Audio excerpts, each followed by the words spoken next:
বাদ দিয়ে, কিন্তু যদি তৈরি না হয় তখন সাপ্লাই দিতে হবে। যেমন থাইরয়েড গ্ল্যান্ডের সমস্যা, হরমোন তৈরি হচ্ছে না, তখন থাইরয়েডের ওষুধ খেতে হবে। বাকিগুলো আপনাকে প্রত্যেকদিন বুঝে বুঝে খেতে হবে। কিভাবে বুঝবেন? That's important. কিভাবে বুঝবেন?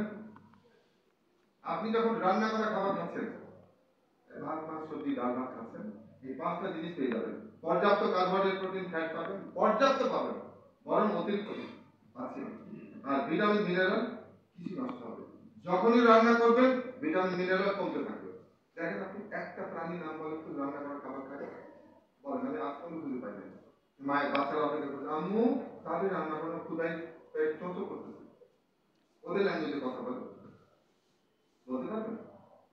আবার অনেক ঝট করে বলে, কেন যে আমাদের বাড়ির কুত্তা বিড়ালগুলো, বনের বিড়ালগুলো, বনের কুকুরগুলো, ওরা বাসায় থাকতে থাকতে খাদ্য খারাপ হয়েছে আমাদের সাথে।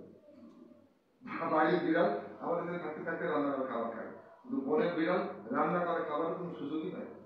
সেই জন্য যখনই বেশি রান্না করা হবে ভিটামিন মিনারেল কমতে থাকবে। গেল 5টা। 2টো পানি এবং অক্সিজেন। প্রত্যেকদিন মিনিমাম 2 লিটার পানি পান করতে হবে, ম্যাক্সিমাম। এটা নির্ভর করছে আপনি কি কাজ করেন। যদি আপনি এসি রুমে কাজ করেন, এসি গাড়িতে যাতায়াত করেন, এসি রুমে ঘুমান, আপনার পানি কম লাগবে, মিনিমাম 2 লিটার। এরপর যদি লাগে সেটা বুঝবেন কি করে। আর যদি আপনি রাস্তায় কাজ করেন, মোটরসাইকেল ট্রাভেল করতে হয়, নানান জায়গায় ভয়াবহ ঘামের মধ্যে থাকেন, রাত্রে ঘুমান, সেরকম গরম, আপনার পানি বেশি লাগবে। বুঝবো কি করে? বোঝার একমাত্র উপায় যে আপনার প্রস্রাবের রং পানির রঙের মতো হচ্ছে কিনা। This is the simple. সারাদিনে বারে বারে প্রস্রাব করতে চেক করতে হবে প্রস্রাবের রং পানির রঙের মতো আছে কিনা।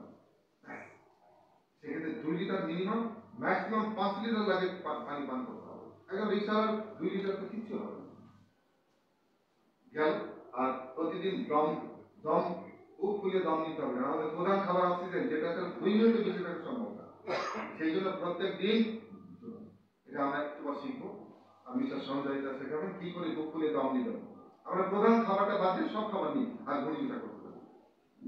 প্রধান খাবারটা নিতে হবে, আপনি এনার্জেটিক থাকবেন, সকাল থেকে রাত পর্যন্ত কাজ করবেন, but you will be energetic, আপনি ল্যাথার্জিক হবেন। এখন বাকি থাকে 5টা। কি কি? ফাইবার বা আঁশ, enzyme, phytochemical, bio electrical energy এবং লাইফ ফোর্স বা প্রাণশক্তি। এই 5টা উপাদান আপনি কোনো রান্না করা খাবার পাবেন না, কোনো প্রাণীজ খাবার পাবেন না। কিরকম কিরকম কিভাবে? চলুন বোঝার চেষ্টা করি। রমজানে সবাই একটা খাবার খাই আমরা, ছোলা, তাই না? কি সকাল থেকে সন্ধ্যা পর্যন্ত, বিকাল পর্যন্ত। তারপর আমাদের মা বোনেরা কি করে, বউরা এটা ভালো করে তেল মশলা দিয়ে রান্না করে রেখে দেয়, আজান আমার সাথে সাথে ঝাঁপিয়ে পড়ি, সাথে মুড়ি পেঁয়াজি বেগুনি দিয়ে আনহেলদি একটা নাস্তা মানে আমরা কি করবো, সেটা ভিন্ন ব্যাপার। এখন এই যে কাঁচা ছোলাটাকে আপনি কি করেন, সারা রাত পানিতে ভিজে রাখেন, সকালবেলা বাড়তি পানি ফেলে দেন, একটা ভেজানে একটা দিয়ে বেঁধে রাখেন, একটা বক্সের ভিতরে রাখেন, নিচে একটা ভেজান টিস্যু দেন, ঢেকে রাখেন 2, 3, 5 দিন। কি হবে? অঙ্কুরিত হবে, গাছ বেড়ে যাবে। কেন? আপাতত শুকনো ঠনঠনে ছোলার ভিতরে ছিল একটা অদৃশ্য প্রাণ শক্তি, এনভায়রনমেন্ট পাওয়ার সাথে সাথে সেখান থেকে গাছ বেরিয়ে গেছে। ঠিক আছে তো?